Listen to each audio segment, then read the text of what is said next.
Which superpower would you never want to have? No Girl, of course, is, well, no exception. Her powers are actually pretty cool, but the fact that she didn't really have a body to speak of for a good amount of the time we've known her in the comics was not really as cool. Of course, this has since been somewhat fixed, as Martha no longer uses the codename No Girl, but instead, after having been given a body by the Five, is known as Cerebella. Cerebella's powers are psionic, but considering that she no longer has her original body as it was taken from her by the U-Men when she was only a teenager, it's often been implied that she actually requires substances to her brain to stay alive. Prior to being given a body again, Cerebella as No Girl was suspended in a liquid-filled sphere or tank and lived her life that way, as a brain. And friends, before we move on to this next spot, if you are loving what we do here at Top 10 Nerd, please go check out our newest channel, Most Amazing Top 10 Anime, and give it a subscribe. Number 9. Angel. Angel might be one of the original X-Men, but that doesn't automatically mean that he is one of the all-stars or Omega levels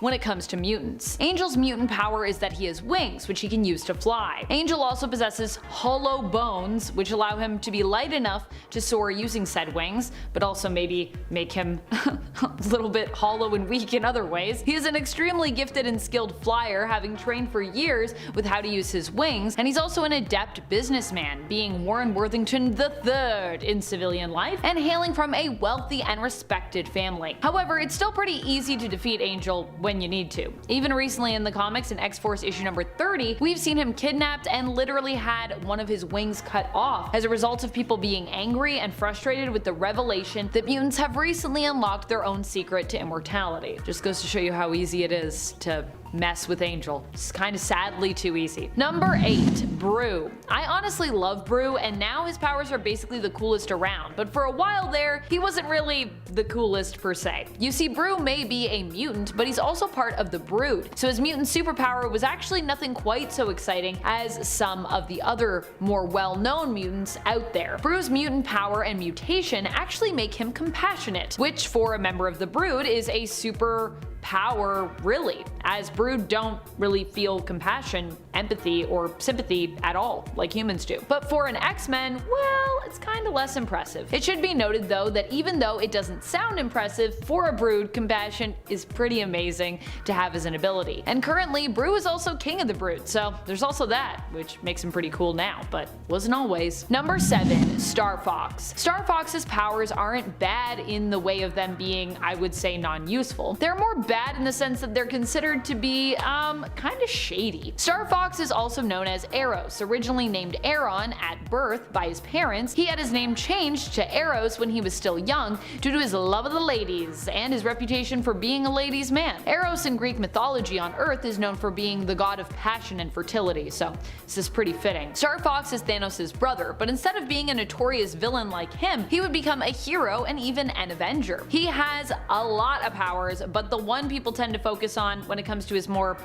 problematic powers is his ability to create emotional bridges and connections between people and affect one's feeling of pleasure, which has caused many to feel that Star Fox has manipulated others not just for altruistic purposes, but also for his own benefits as well. And also, you know, there's the question of consent.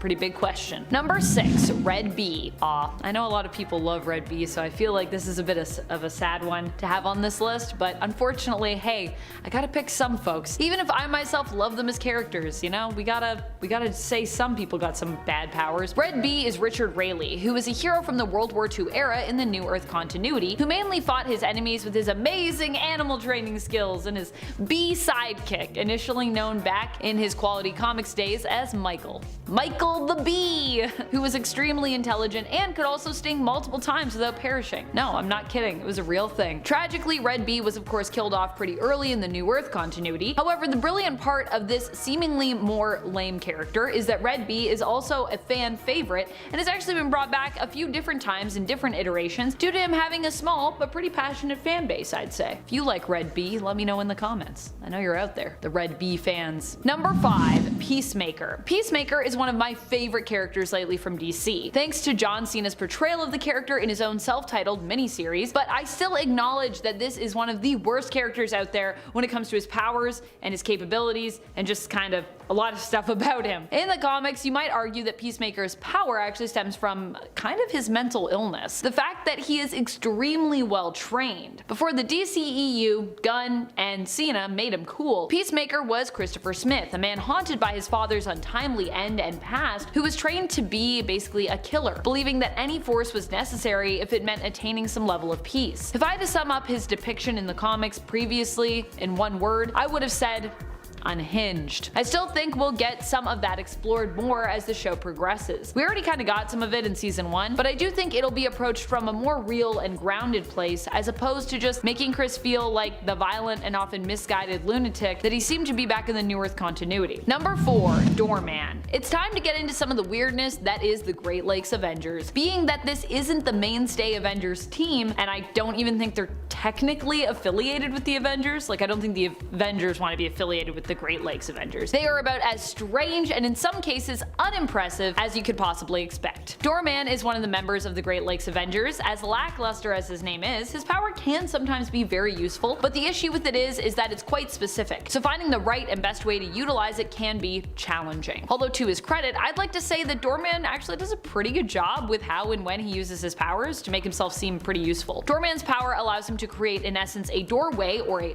door between adjacent areas that are separated, you know, like by a wall. So he's kind of like a moving portal, which can be useful in some cases and, you know, much less useful in other cases, depending on the scenario. Number 3, Big Bertha. Big Bertha. Oh boy. So Big Bertha can basically transform her body, adding mass, weight, and height as needed, and even controlling where the added mass goes specifically in regards to her figure and the added weight's distribution, which doesn't sound too bad on paper, right? But then the other part of this is that Big Bertha is actually Ashley Crawford, who was originally known for being a tall, thin, runway supermodel. Ashley, of course, can transform from bigger to smaller, but to do so, she has to vomit. I think you can see how this is pretty problematic and why this made the list. More recently in the comics, Marvel has kind of tried to redeem this character and her power set, but needless to say, it's likely for this very reason that we haven't really seen Big Bertha around in the comics for some time. They're trying though. Number 2, Beak. Not all mutants get to be as badass as Iceman or Cable. Case in point,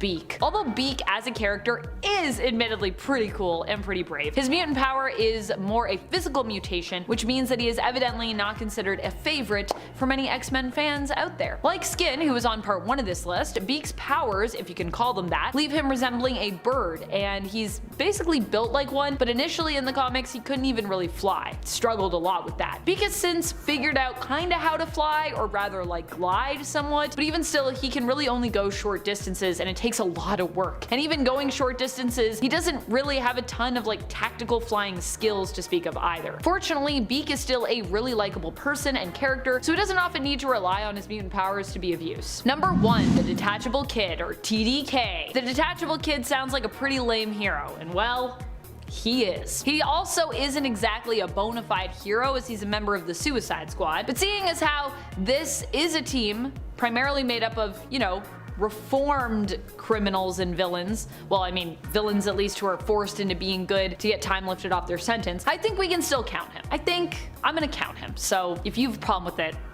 we'll talk in the comments. TDK is played by Nathan Fillion in James Gunn's The Suicide Squad and was created just for the movie and the DCEU, but the character does take inspiration from someone else on part 1 of this list, Arm Fall Off Boy, and his other post-Zero Hour comic book alternate, Splitter, who's also another version of that character. At least TDK has a somewhat cooler name, but unlike Arm Fall Off Boy, his prowess is a little less admirable. When it's time for him to fight, he detaches his arms and uses them to attack. Now the other cool thing I gotta say is TDK can actually control his arms like using his mind, which is kinda cool, but that plan is still pretty terrible and he's pretty quickly defeated by being shot a whole bunch, both in his detached arms, which he seems to, you know, still be able to feel, and directly in his body where he gets shot up a bunch, so he's instantly gone. Also, sorry, that's a spoiler, but also that movie's old now, so should have watched it. Number 10, Dazzler. I am really loath to put Dazzler on this list at all. Just feels bad god! If you've been watching Top 10 Nerd for a while, then you likely know I am a big Alison Blair fan. I became one after I read through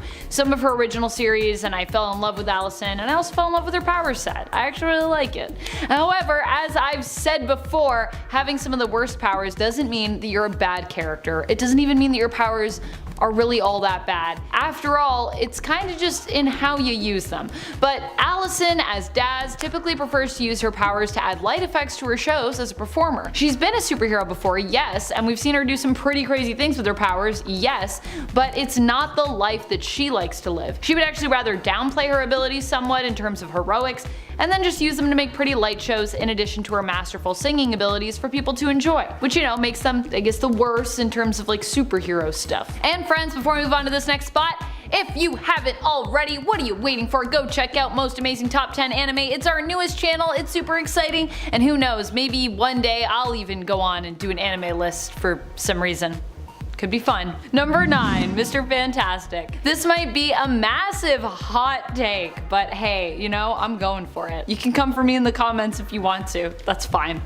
Well, I think Mr. Fantastic as a character is pretty cool, and his brilliance definitely cannot be denied. His power set has to be one of the worst amongst the people on his team. Am I right or am I right? I mean, Johnny Storm is the Human Torch who can fly around and literally engulf himself in flames. How cool is that? Ben Grimm is the Thing, who is tough and strong enough to face off against the Hulk, and Susan Storm Richards is Invisible Woman, the real powerhouse of the team who can turn invisible and create force fields big or small enough to defend against or defeat almost any opponent. Now, what does Mr. Fantastic have? He can stretch. Really good?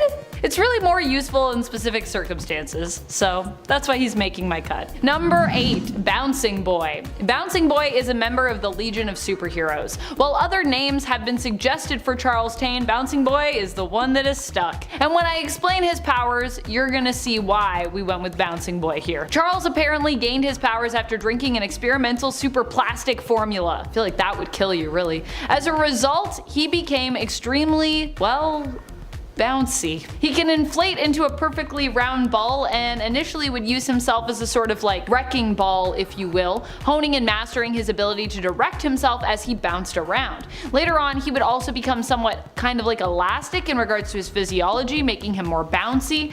Initially, he was someone who tried out for the Legion of Superheroes multiple times and was rejected due to his powers being even too ridiculous for the team to consider.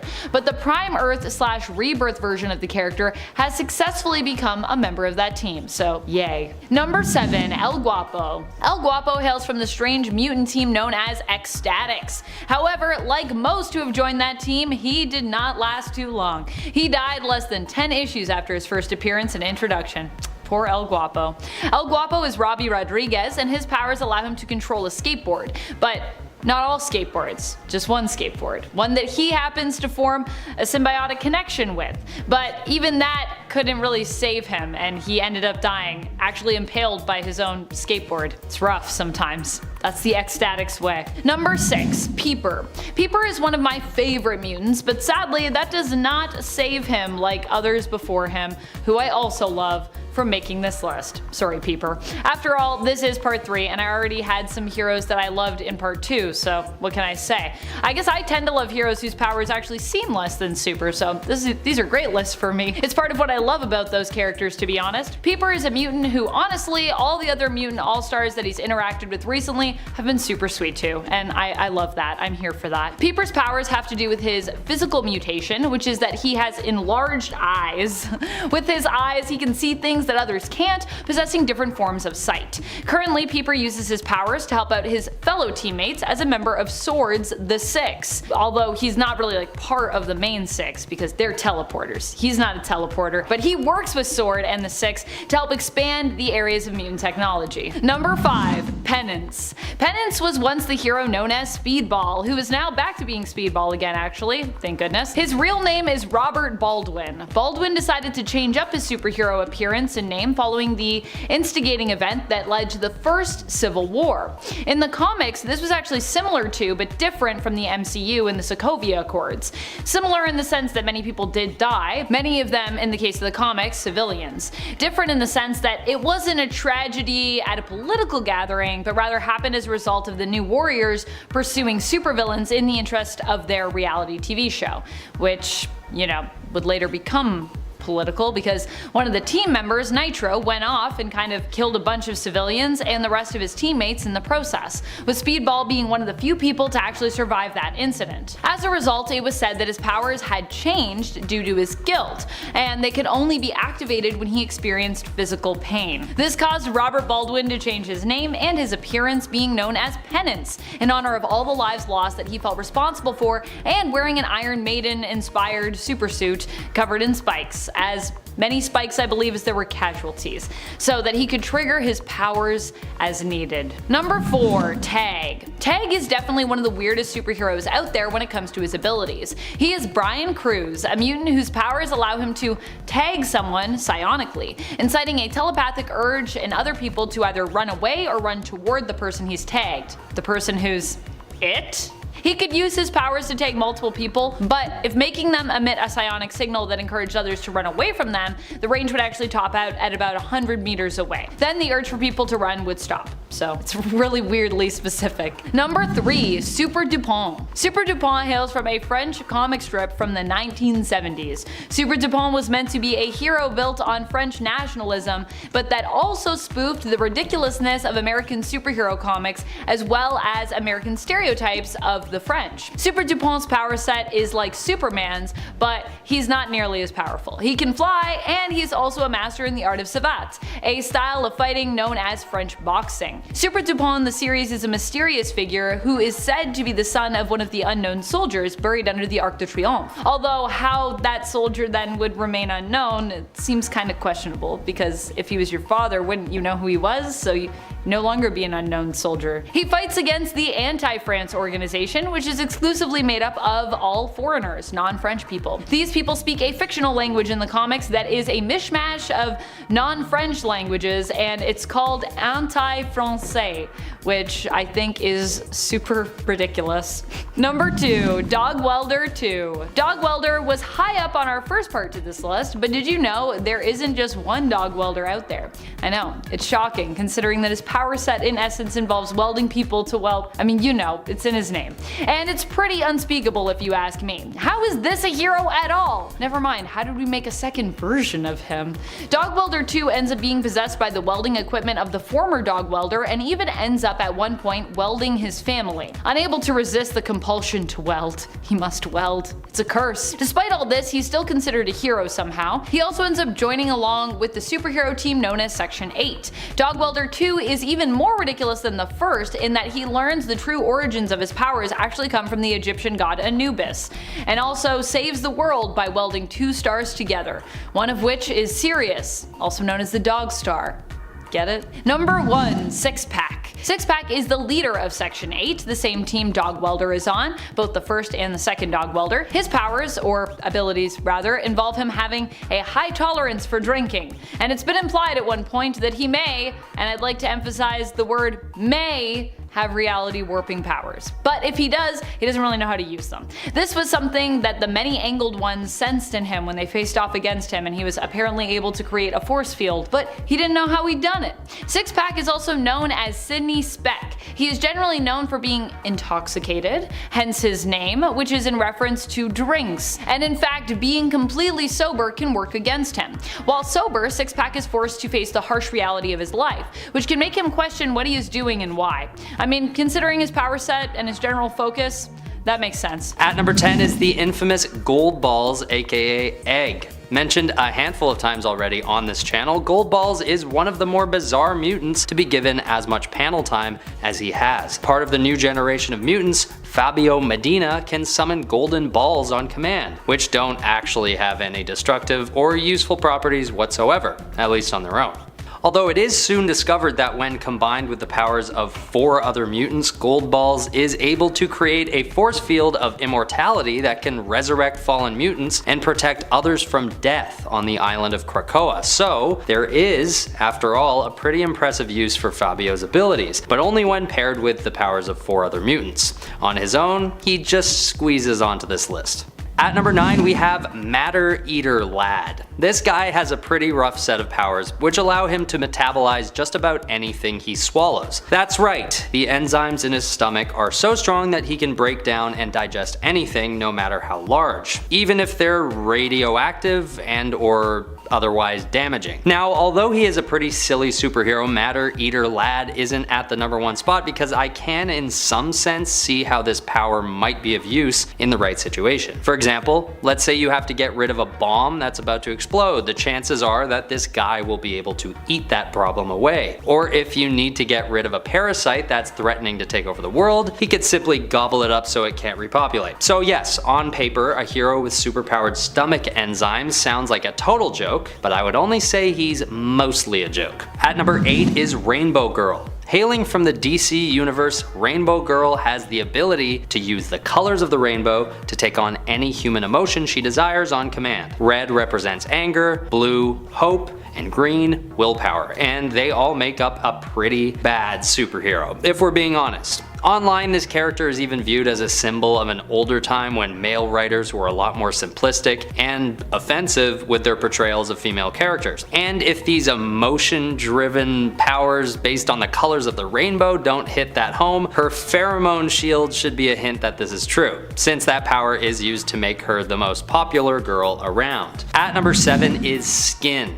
This guy just creeps me out. I've covered him before. Mainly because of how gross his powers are, as well as his name, but also because of how depressing and off-putting he looks in every panel that he appears in. Angelo Espinosa, aka Skin, has access to about 6 feet of extra skin that he can use to stretch around his enemies or use as a rope to swing around with. He's basically like Reed Richards, except his bones and muscles don't stretch along with his skin, and also Mr. Fantastic's limit doesn't stop at 6 feet. Skin is just a very unfortunate hero who might wish that he'd never gotten superpowers to begin with. At number 6 is Color Kid. This superhero has powers just as his name suggests, and not much more. He has the ability to change the color of anything on command. Part of the legion of substitute heroes and the assistant to a scientist on his home planet, Color Kid always seems to be in the shadow of greatness. And unfortunately, his powers don't help this cause very much either. Being able to change the color of anything isn't really such a useful power and often proves to disappoint his teammates, especially in combat situations.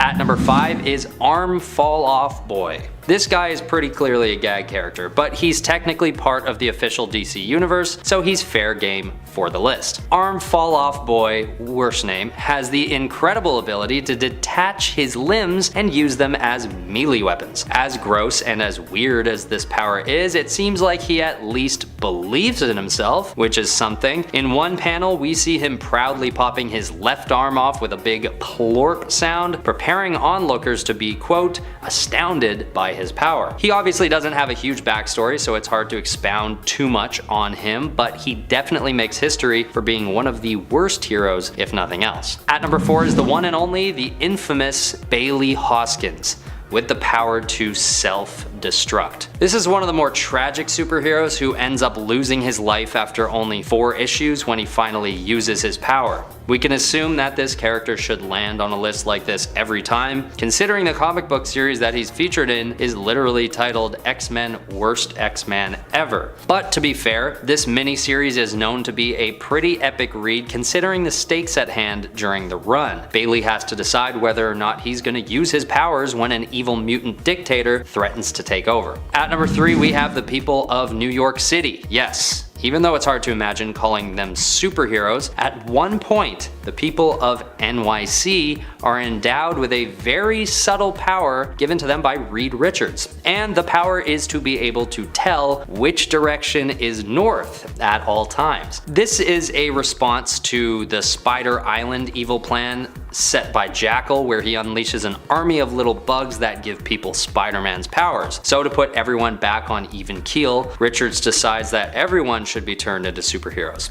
The only thing is that to keep things simple, the ability given to the population of the city is so lame that it has gone down as one of the worst superpowers of all time, and has forced the innocent people of New York City to appear on this rather embarrassing list. At number 2 we have Dog Welder. Now, aside from this guy having one of the worst superpowers of all time, I also just think he's one of the worst superheroes based on who he is as a person. If you're a dog person, skip ahead to the next section because basically this bozo goes around and kills dogs that he finds in alleyways and then calls it a superpower to weld them to people's faces. And he's still considered a good guy. Now, I don't really understand the joke here, but if it is a joke, it's so over the top and weird that I don't even get it. I feel like DC was trying to come up with a meme character here for a laugh, but I don't like the part where he's just killing dogs, nor do I even get it at all. Dog Welder is a big thumbs down in my books, and I think he rightfully deserved a spot high on this list. Shame on you, Dog Welder. At number 1 is the silliest, worst superhero of all, with respect, J. Pennington Pennypacker, aka the Almighty Dollar. Living most of his life as an average citizen working as an accountant, Pennypacker eventually attends the Run-a-Monk self-esteem camp, which turns out to be the most fateful decision he's ever made. After attending the camp for a time, we learn that it's all just a front for a mysterious scientist who's working on completing a device that could give anyone superpowers. And when J. Pennington Pennypacker is endowed with his own powers, he's given an ability that's perfectly suited for his ridiculous name. He is, from that moment onwards, endowed with the ability to shoot pennies out of his wrists at high velocities. Although he only appears in one issue of Marvel's NFL Super Pro back in 1992, the Almighty Dollar is technically an official part of the Marvel canon and must be treated as such.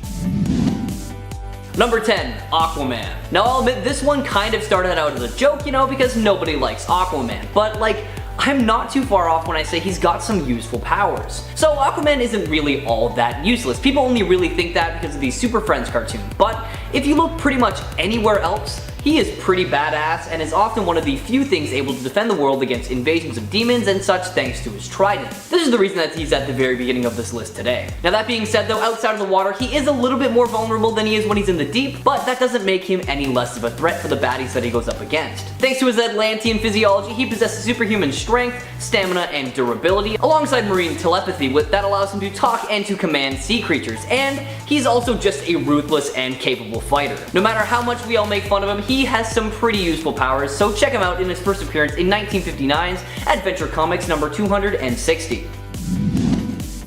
Number 9, Rainbow Girl. Hailing from the planet Zolnar, Dori Adrison wanted to become a member of the Legion of Superheroes in order to work her way into the acting world. She started that journey after she managed to score a trip to Metropolis by using her powers to win the Ms. Zolnar contest. What powers am I talking about? Well, Dori has the ability to wield the powers of the emotional spectrum. However, she has very little control over it, and this results in some uncontrollable mood swings every now and then. Dori will turn red when she's angry, blue when she's hopeful, and she also has the ability to surround herself in a rainbow-like pheromone field that causes Dori to be found irresistible to pretty much everyone around. She's essentially a human mood ring, if you will. Needless to say, but with these powers, she did not make it onto the Legion of Superheroes roster and instead settled for a spot on the Legion of Substitute Heroes after marrying a wealthy man on Earth. All in all, there are worse powers that you could have, I can see these being useful in some situations, but if given the choice, Rainbow Girl is certainly not the first person I would call if I needed help. Check her out in her first appearance in 1963's Adventure Comics number 309. Number 8, Maggot. As with most mutants, they're either really strong, really weird, or just really lame. Well, Maggot skips the first one altogether and is just really weird and lame. Born in South Africa, this mutant has probably the most unusual digestive system ever, as it houses two slugs named Eenie and Meenie, who are able to leave his body, eat anything they want, and then crawl back into his guts. Now, as gross as it sounds, this whole process helps him grow in size, stamina, and speed, and also turns his skin blue and his eyes red in the process. Pretty cool, right? Well, yes and no, because the slugs have to enter through his stomach in a very precise manner to be effective, meaning if they're even just a millimeter off, then nothing happens. Maggot also has psychometric powers, meaning he's able to see things from the recent past or the immediate future. Honestly, these are all very useful and good powers, but with how meticulous and finicky they are, it just makes for a terrible hero. And to top it all off, he is just not written in a way that makes for any satisfying battles. Check him out in his first appearance in 1997's Uncanny X-Men number 345, and let me know in the comments if you agree or disagree with me. Number 7, Mr. Immortal. Craig Hollis, the leader and founder of the Great Lakes Avengers. Now you can probably guess what his powers are, right? He has the ability to heal and resurrect himself from any injury he faces, no matter how severe it might be, effectively making him immortal. He discovered the skill after several suicide attempts and eventually decided to make the best of it and fling himself into danger without fear because, I mean, if you can't die, what is there to really be scared of? The only real problem related to this insanely useful power is that he can still feel pain. And whenever he comes back to life, he goes into these crazy fits of rage because of how much pain he goes through while coming back to life. The only one who could calm him down was Dinosaur, his quote-unquote soulmate. However, after her death, there was no one able to really help him. Honestly, that's about it for this character if I'm being honest. Although he has this amazing power, he is incapable of using it to its full potential because he lacks training. Basically, he is just a walking, talking, raging punching bag that has died a total of 21 plus times. Check him out for yourself, starting with his first appearance in 1989's West Coast Avengers, Volume 2, number 46. Number 6, Doorman. Another member of the Great Lake Avengers on our list today, Damar Davis aka Doorman is a guy who can use his body to make a door. As you know, his name states. Put a little less simply, Doorman is a class 10 teleporter with his body acting as a portal to the Dark Force dimension, and thanks to this connection he can allow people and items to pass through him and walk through any solid object that he is pressed up against. This was the only power he had for a pretty long time, although he did eventually gain the ability to levitate, which led to flight. But in regards to his main power, it's pretty cool in theory, but it only allows people to go to the room or space directly next to them, which is great, you know, if you're trying to make a quick getaway to confuse someone, but if you need a quick escape to, you know, anywhere else, then I think you're out of luck. Also, in a world of superpowered beings who can literally break down walls, teleport long distances, and even just straight up pick locks, he's not the most useful to have on your team, you know? In short, great power in theory, in practice, not so much. Check him out for yourself in his first appearance in 1989's West Coast Avengers Volume 2, number 46. Number 5, Color Kid. Born on the planet Lupra, Uluvak got his powers when he was hit by a beam of colorful light from another dimension while working in a science lab. The accident imbued him with the ability to change the color of any object, no matter how big or small, and then from then on he was known as Color Kid. Needless to say, but his ability was underwhelming to say the least, and he was denied acceptance into DC's Legion of Heroes and instead was forced to join the Legion of Substitute Heroes, which is essentially the B team, but probably more like the C team for superpowered crime fighters. I will say though, Color Kid did manage to make the most of his pretty useless skills. His color change abilities not only changed the hue of an object, but on at least one occasion was able to change the chemical makeup of the object and was able to save Superboy and Supergirl from a deadly kryptonite cloud. Not only that, he figured out how to tweak his abilities to throw off his enemies and to camouflage himself and others around him. Check him out for yourself in 1966's Adventure Comics number 342. Number 4, Cypher. Doug Ramsey was always closely related to Charles Xavier and his school for gifted youngsters from a very young age, as his dad was a lawyer who helped Xavier figure out all the legal aspects of everything. However, he wasn't actually a part of the school despite Xavier believing him to be a mutant. Doug's mutant power gave him the ability to understand and speak any language, human and alien alike, and while that is really impressive and would definitely come in handy, it's not super useful as a superhero, you know? This had the unintended effect of making Cypher a really annoying addition to the X-Men roster. He actually proved to be so annoying that a ton of fans wrote in begging him to be killed off. Realizing Cypher brought nothing to the table, series writer Louise Simonson complied. But every Marvel fan knows that deaths in comics are never permanent, and he was eventually resurrected, but he still sucked so much, even though he had new powers including advanced computer skills and also the ability to sense structural weaknesses in buildings. You know, he honestly just wasn't meant to be a superhero, I think. Take a look at this underwhelming hero story for yourself, starting with 1984's New Mutants number 13. Number 3, Almighty Dollar. With one of the best names in comic books ever in my opinion, J. Pennington Pennypacker was just an average certified public accountant before he attended a self-esteem camp known as Camp Run Amok. Turns out the camp was actually a front for a deranged scientist to use a special device to give people superpowers, and after being given superpowers without their consent, Pennypacker and his friends decided to put their abilities to good use by not only putting a stop to their captors, but also joining the NFL Super Pros crime fighting unit, earning themselves the name the Happy Campers. What was the power he gained, you ask? Well, J. Pennington Pennypacker gained the ability to shoot pennies out of his wrists. That's it.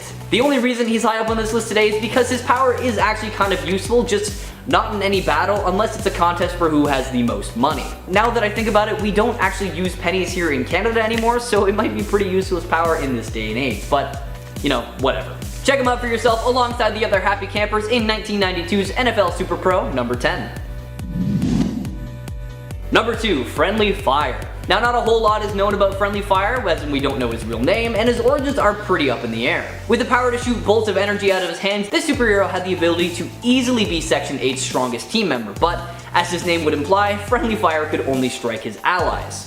Sort of. He was a terrible shot, so he constantly hit his friends and not the villains they were facing off against. Once a member of the hero team Section 8, which was basically just a big old group of heroes that nobody else wanted to team up with. I mean, come on, their members consisted of a guy who carried around a window to throw at people, and another guy who just welded dead dogs to villains. Friendly Fire really looked like a superstar compared to these guys. His final adventure was probably the worst out of all of them though, because instead of hitting the villain with his powers, he ended up just straight up blowing off his own head. Check out this tragic yet hilarious story for yourself in 1997's Hitman number 18. And number 1, Hindsight Lad. Carlton Lafrage, the all-around nerd misfit who just blackmailed his neighbor Speedball into letting him join the New Warriors, which they begrudgingly allowed. Now calling himself Hindsight Lad, Carlton was best described as the most annoying character on the planet, using the only ability he possessed to help the team. The ability to analyze how things could have gone better after a failed mission. Yep, that's right, Hindsight Lad was that guy. The know-it-all who only tells you what you need to know after it's too late to be of any use. During the Civil War arc, the powerless Hindsight suddenly became bigoted against his former New Warrior teammates, even running an anti-New Warriors website where he effectively doxed them by revealing their secret identities. Oh, and not to mention he laundered official Avengers funds to buy himself a new costume. I will give him this though, I guess this ability is kind of useful so you know what not to do next time, but from experience, I am really not a fan of people like this, so I would hate every second of being on a team with him. Check out probably the most punchable character in all of comic books in his first appearance in 1993's New Warriors Annual number 3. Number 10, Zeitgeist. Okay, he didn't actually initially start as a villain. Instead, Axel Cluny was actually the leader of the celebrity superhero mutant group known as X-Force, but after his death and revival, he did indeed become a criminal and villain. Now, Zeitgeist has a pretty unfortunate mutant superpower that first manifested in a very unfortunate incident. Basically, Zeitgeist could spew acidic vomit from his mouth, and he wore a protective mouthpiece in and out of his costume. He discovered this power during a little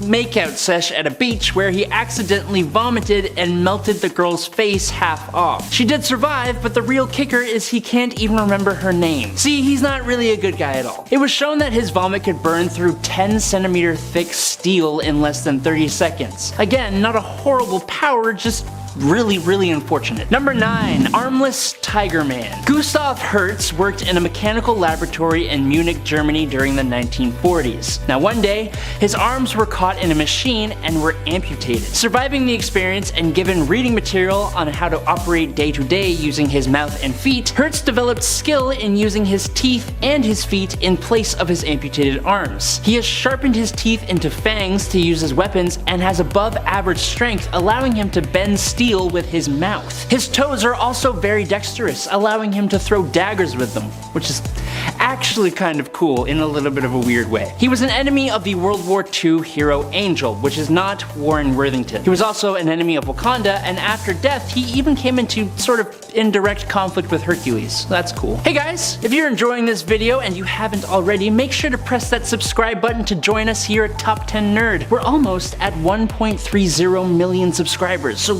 definitely get on that. Number 8, the Living Eraser. The Living Eraser is no mere man, you earthbound fools. Sorry, I love that quote from this character, it's kind of hilarious. Kutsa here is actually a Thalumian, and he was the agent of the Supremacy, and as an agent he would use his Dimensionalizer to kidnap scientists for nefarious designs. Ooh.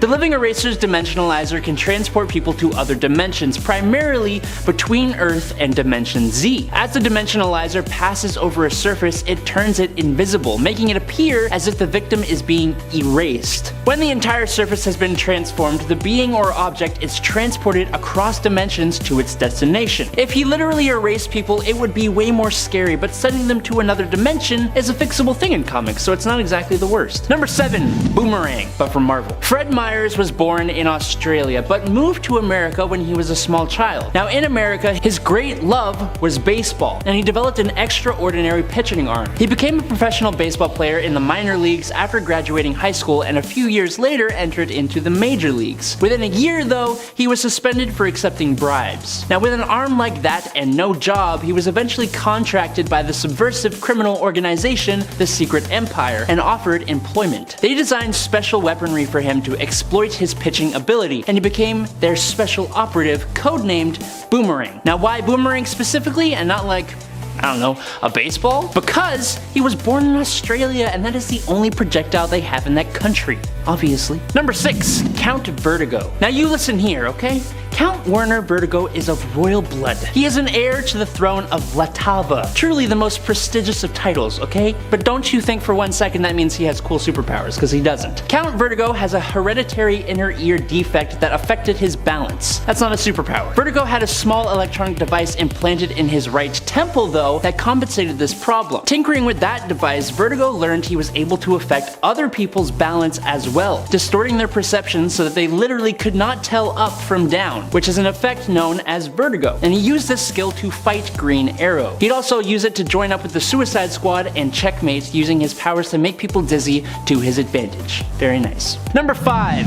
Codpiece. Personally, I would have loved to be a fly on the wall when the character of Codpiece was conceived. Codpiece is honestly just a guy with a massive inferiority complex. That's what it says on his wiki though. I didn't make that up. Okay? Look, in high school, a girl told him he wasn't tall enough, but he thought she meant something else, and so instead of getting like a broken muffler or giant wheels on a giant truck, Codpiece created a suit that had a Codpiece multi-weapon built into the crotch area. The Codpiece had a wide variety of functions, including a cannon, missiles, a sonic attack, 2 retractable boxing gloves, and a variety of tools such as drills and scissors. If there is one way to compensate, it is by becoming a multi-tool. Look, he's doing the best with what he's got, okay? Number 4. Polka Dot Man. While this character got a bit of a change up in the recent Suicide Squad movie, Polka Dot Man, real name Abner Krill, in the comics didn't have a power. He instead wore a suit that was covered in different colored polka dots. When these polka dots were attached to the suit, they had no function, but once they were pulled off, they would enlarge and turn into different gimmicky weapons, like flying buzzsaws, blinding sun-shaped dots,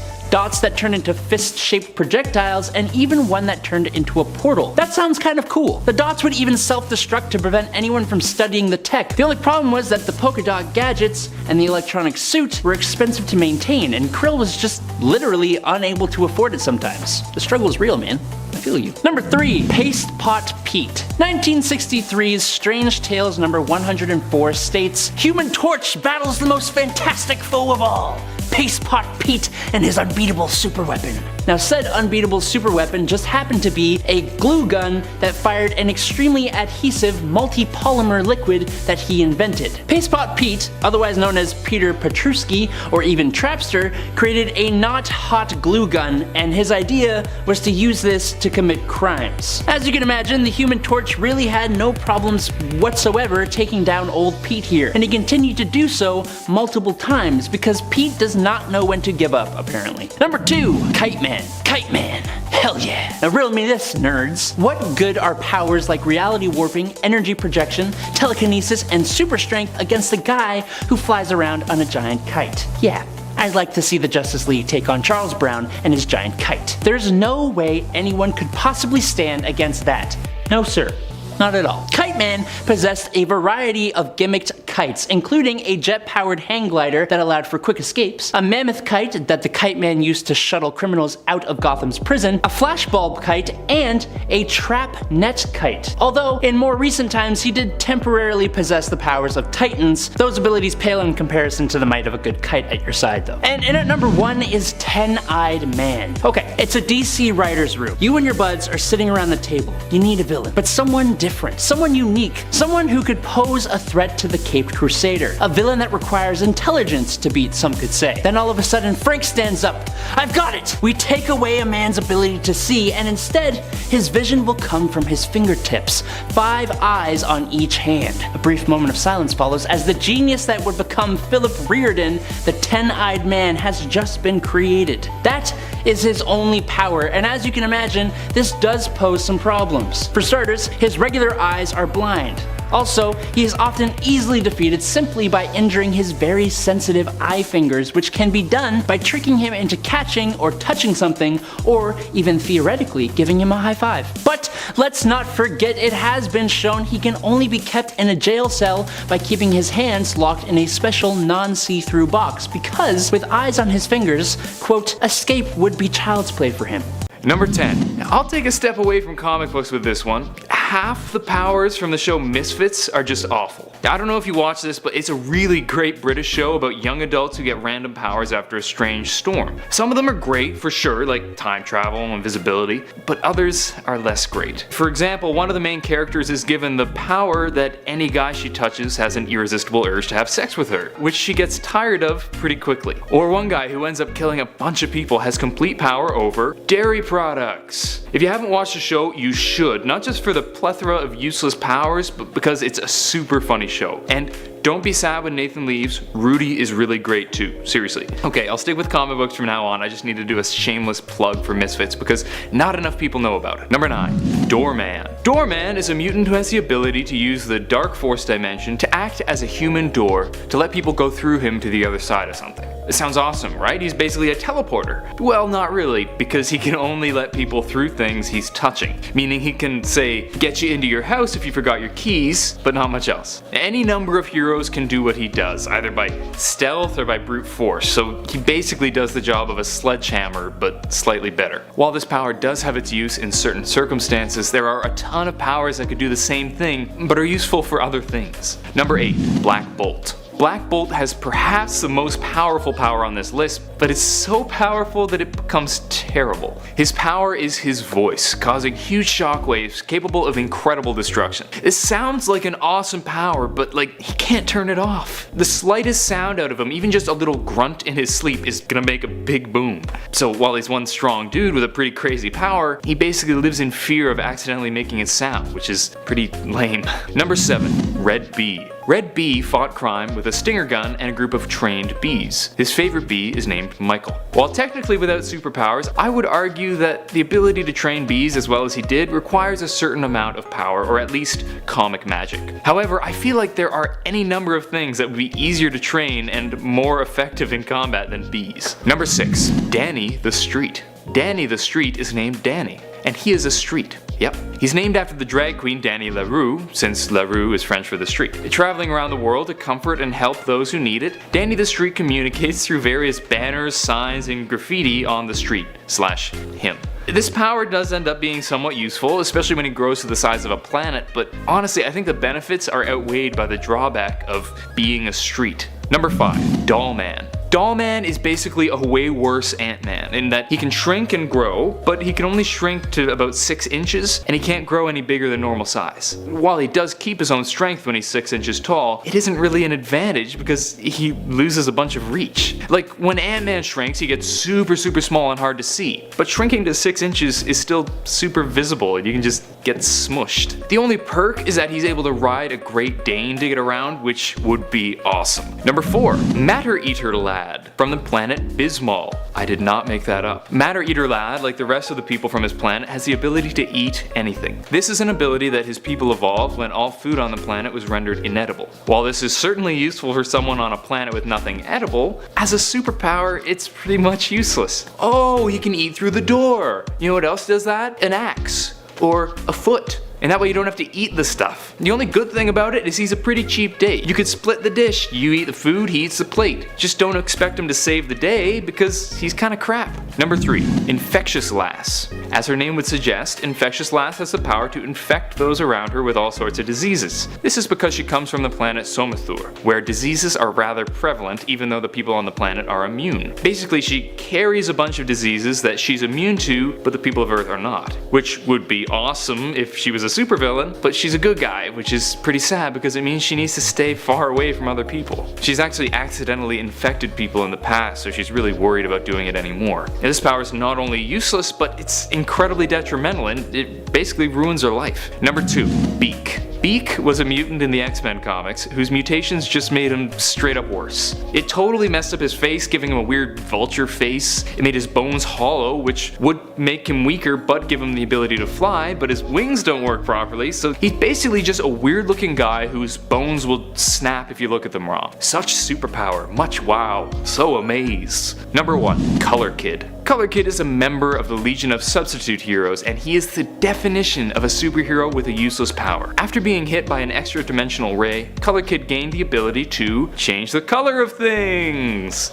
Yeah, I'm not really sure what else to say about this. He's awful. Sure, there are times when this could be useful, like if you run out of color ink in your printer, but I cannot believe Color Kid is a thing. Number 10, Mr. Mitzelplick. Mitzelplitlick. Mitzelplitlick? Now I spent some time practicing how to say this, and I ended up going with the Superman animated series Gilbert Gottfried pronunciation. So this little imp from the 5th dimension first debuted in Superman number 30 in 1944. He's a being who comes over to our dimension to torment Superman, and he can only be vanquished if Superman can trick him into saying his name backwards, which I'm not going to attempt, so it's a good thing I'm not Superman. Now his year of creation places him smack dab in the Golden Age, right before the superhero crash, but he would return again in the Silver Age and has been utilized ever since. Over time his nature has changed based on the writer, from good-hearted trickster to malicious spirit, and back and forth. But okay, his powers, what can he do? Well, this is a question of what can't he do, as very well exemplified by the Emperor Joker storyline, wherein the Joker manages to get his hands on his powers and completely remake the universe. So basically, Mr. Only Consonants in his name has an unlimited power source, and he can warp reality in any way he can imagine. Now how he does this varies. Sometimes it's just because he comes from the 5th dimension, and their reality is so beyond ours in comparison that it makes him seem godlike. Other times it's using their advanced tech, but it's usually the dimension-based perks. Also, he needs no sustenance. In the 5th dimension, no sleeping or eating. No wonder he has so much free time to torment Superman. I tried, I legit practiced, and I'm still just like blah, blah, blah. Number 9. Dr. Light. Dr. Light, the first one, Arthur Light, even though it was retconned that he was the second one, even though he appeared first, comics. He first appeared in Justice League of America number 12 back in 1962, and at first he was a fairly standard villain. He would fight the Teen Titans a lot and use light manipulation. The thing that vacillates with him is what type of villain he is. I mean, back when they used him. His character was essentially ruined in Identity Crisis when he was suddenly turned into a rapist, and now a lot of writers don't even want to touch him. So back to his powers. How exactly does he use light? Well, he bends light around him and can generate energy blasts with them and also force fields, and by manipulating light correctly he can fly. He can also create complete darkness, which is a handy trick, and I'm sure catches some by surprise because of his name.